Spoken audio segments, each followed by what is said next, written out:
هذا الملتقى ما يميزه هو أنه يحاول أن يؤصل لوجهة جديدة لأفريقيا، اللي هي وجهة مليئة بالرجاء ومتطلعة لمستقبل أفضل.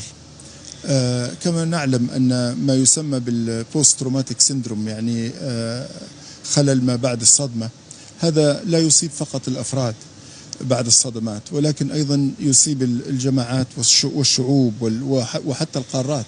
صحيح. القارة الإفريقية تعرضت لصدمات متتالية، إبان الاستعمار الأوروبي وأزمات داخلية وأكثر من هجوم خارجي عليها من عدة أطراف. فأفريقيا تعاني حقيقة من تاريخ من الصدمات.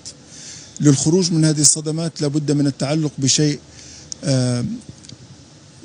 مما ليس بعد، كما يسميه إرنست بلوخ the not yet، ما لم يأتي بعد. لابد أن تتعلق الآمال والأنفس برجاء أكبر من الوضع الحالي. لو نظرنا إلى خارطة إفريقيا نجد أنها لا تعبر عن الحجم الحقيقي لإفريقيا. جميع الخرائط التي في العالم تصغر من القارة الإفريقية. صحيح. لو رسمت إفريقيا بحجمها الطبيعي لاستطاعت أن تستوعب جل العالم الآخر، بما في ذلك الصين وأمريكا وغيرها، يعني في داخلها. فأفريقيا ليست قارة، هي قارات حقيقة، وشعوب كثيرة وخيرات هائلة، خيرات طبيعية وخيرات بشرية وشباب، مجتمع الشاب. أنا دائما أقول للأوروبيين: أنتم تعتقدون أن أفريقيا تحتاجكم، أنتم الذين تحتاجون لأفريقيا حقيقة، خاصة بعد دافوس وبعد التغيرات العالمية التي رأيناها خلال العامين الماضيين. أعتقد أنه لا مستقبل لأوروبا بدون أفريقيا.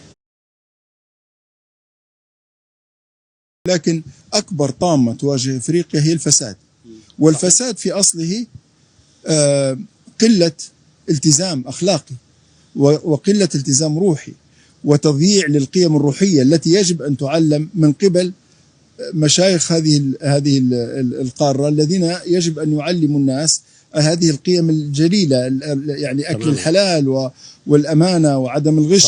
فهناك ربط وثيق بين الأمور الإنسانية والعلوم الإنسانية والعلوم الروحية والعلوم الدينية، وأيضا العلوم الإدارية وعلوم السياسة وعلوم السياسة الرشيدة. أنا أعتقد فكرة أن العرب لا يهتموا بأفريقيا وأن هذا شيء جديد على العرب، أو أن هناك نوع من الوعي الجديد، فكرة خاطئة حقيقة. يعني تاريخيا هذا غير صحيح. في أمثلة محددة؟ أعطيك أمثلة. مثلا السادة السنوسية، السيد محمد بن علي السنوسي والسيد المهدي السنوسي والسيد أحمد الشريف السنوسي أسسوا لأكثر من 200 زاوية كانت لا تنشر فقط القرآن والسنة والفقه والتصوف، ولكن كانت أيضا مؤسسات زراعية وصناعية ومكاتب تجارية، وكانت نوع من المصارف في ذلك الوقت، وحتى نوع من شركات التأمين، وازدهرت التجارة بسببها. الشيخ دانفوديو أيضا أسس مجموعة هائلة من الزوايا. الشيخ مختار الكنتي. الدولة السعدية كانت مهتمة جدا بأفريقيا. إلى العهد السنوسي في ليبيا سنمر على عقيد القذافي، كمان لعب دور في أفريقيا. نعم، أنا أبدأ تاريخيا بالتدرج. يعني الدولة السعدية، وقبل ذلك دولة المرابطين والموحدين، كلها اهتمت بأفريقيا. في عصرنا الحديث كان هناك اهتمام في خمسينيات هذا القرن، القرن الماضي، القرن العشرين، من قبل جمال عبد الناصر رحمه الله مع حركة البان أفريكانيزم، أو يعني الوحدة الأفريقية. كان هناك اهتمام أيضا من قبل الزعيم الراحل معمر قذافي رحمه الله، اهتمام كبير بأفريقيا خاصة في العقود الأخيرة من حكمه، ومن المغرب والجزائر. وهناك يعني مؤسسات في ليبيا اشتغلت من السبعينيات، جمعية الدعوة الإسلامية، وأحيي في هذه الأمسية الأستاذ الدكتور محمد أحمد الشريف الذي كان يترأس هذه الجمعية. هذه الجمعية عندها عشرات الفروع في أفريقيا، وعملت لا فقط على مسألة الاستثمار المالي والاستثمارات في أفريقيا، ولكن الاستثمار الإنساني والاستثمار في المراكز تدريس وفي مراكز اللغة العربية فالاهتمام بأفريقيا حاضر حقيقة. لا نستطيع يعني أن نقول والله العرب اكتشفوا أفريقيا الآن فقط. أولا هناك ملحظ مهم، الإسلام في إفريقيا هو بقدم الإسلام. صحيح. لأن الهجرة الأولى كانت لإفريقيا تماما، لم تكن للجزيرة العربية.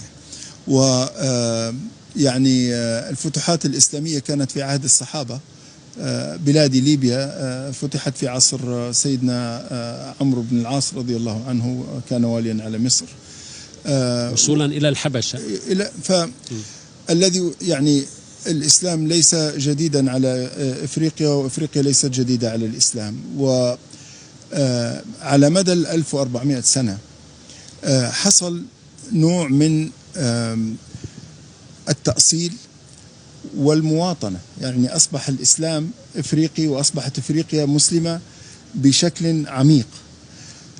من الأهمية بمكان إحياء هذا التراث القديم وهذه الأسانيد المتصلة. يعني عندنا حركات إسلامية في مالي خطيرة، عندنا في نيجيريا خطيرة، عندنا في ليبيا تعلم لماذا هي خطيرة؟ لأنها منقطعة السند. هذه مستوردة، هذه ليس لها أصول إفريقية أصلا. لذلك من الأهمية بمكان إحياء مقامات الإيمان والإسلام والإحسان على النهج الإفريقي الذي عرفته إفريقيا منذ قرون.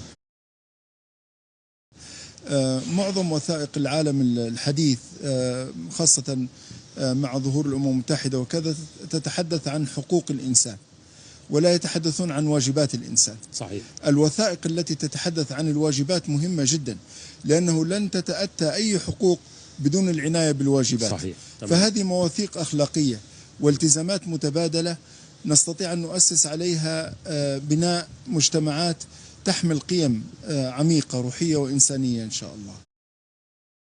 والميثاق الإفريقي لصناعة الأمل، ما المقصود به تقريبا؟ حقيقة منذ سنوات ومنتدى أبو ظبي للسلم حريص على وثائق تأسيسية، منها إعلان مراكش وهو إعلان مهم جدا، منها الإعلان عن حلف الفضول مهم جدا، وثيقة الأخوة الإنسانية مهمة جدا. وهذه الوثائق التأسيسية في غاية الأهمية. قبل كل هذه الجهود أيضا كان هناك إعلان عمان الذي قامت بتأسيسه المملكة الأردنية الهاشمية، أيضا وثيقة كلمة سواء في 2005-2006 صدرت عن مؤسسة آل البيت في الأردن أيضا. وهناك إعلانات صدرت عن جمعية الدعوة الإسلامية في ليبيا 1976 عن الحوار بين الأديان والحضارات. هذه الوثائق في غاية الأهمية لأنها بمثابة الدساتير